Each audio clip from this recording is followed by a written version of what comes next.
Кабинет министров Украины ввел чрезвычайное положение в энергетике, инициированное профильным министерством. Решение приняли буквально несколько часов назад на внеочередном заседании. Таким образом, планируют минимизировать расходы антрацитовой группы угля в сфере энергетики. Хватит ли Украине угля до конца этого отопительного сезона? Пока ветераны АТО блокируют поставки угля с оккупированных территорий, чиновники подсчитали, сырья хватит приблизительно на месяц. Мнение экспертов собирали наши журналисты. Министерство энергетики Украины настаивает на введении чрезвычайного положения. Из-за нехватки угля чиновники пугают веерными отключениями света и тепла. Это коснется 7 областей Украины – Харьковской, Днепровской, Киевской, Черниговской, Запорожской, Сумской и Черкасской.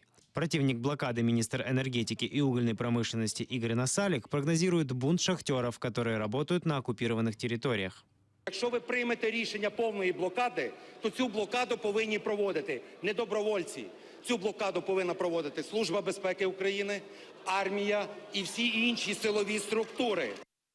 Энергетический кризис стал следствием блокирования на Донбассе 3 железнодорожных веток, через которые вывозился уголь с оккупированной территории.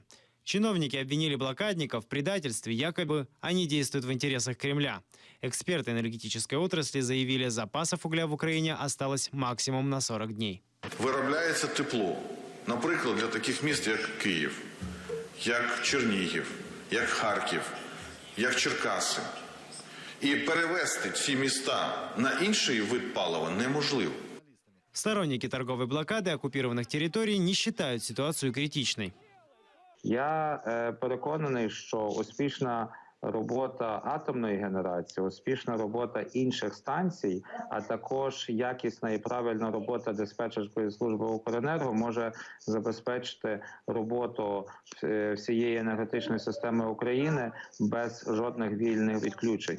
За 3 года оккупации на востоке страны так и не смогли найти альтернативу донбасскому антрациту для украинских ТЭС. У нас прямая зависимость от поставок угля для тепловой генерации, то есть для половины электростанций, тепловых электростанций, которые находятся на территории подконтрольной Украины. Дефицит этого угля приведет к дефициту мощностей, ну и дальше со всеми вытекающими, то есть начиная от веерных отключений и в принципе вплоть до развала энергосистемы. Эксперты считают, что заменить уголь с оккупированного Донбасса можно дорогим импортным антрацитом из Южноафриканской Республики, Соединенных Штатов Америки и Новой Зеландии. Во-первых, южноафриканский уголь существенно дороже, чем наш, раза в 1,5. Во-вторых, по ряду характеристик он меньше подходит для наших электростанций. С апреля 2016 года в тариф на электроэнергию для потребителей была заложена стоимость импортного угля. В прошлом году украинцы якобы за импортный уголь переплатили 10 миллиардов гривен. Эксперт по энергетике Андрей Герус прогнозирует, Украина может продержаться без угля антрацита не меньше 3 месяцев.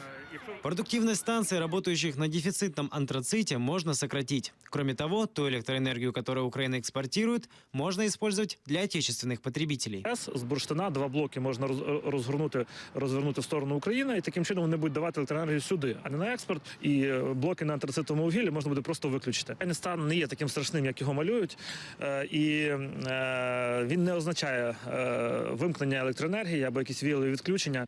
Чтобы избежать энергетического кризиса, энергетики советуют Кабинету министров все же найти компромисс с участниками торговой блокады с оккупированными территориями. А в ближайшие 3-4 года переоборудовать ТЭС для работы на более дешевой газоугольной смеси. Евгения Данилова, Эльдар Исматов, Искандер Меметов, Заман, АТР.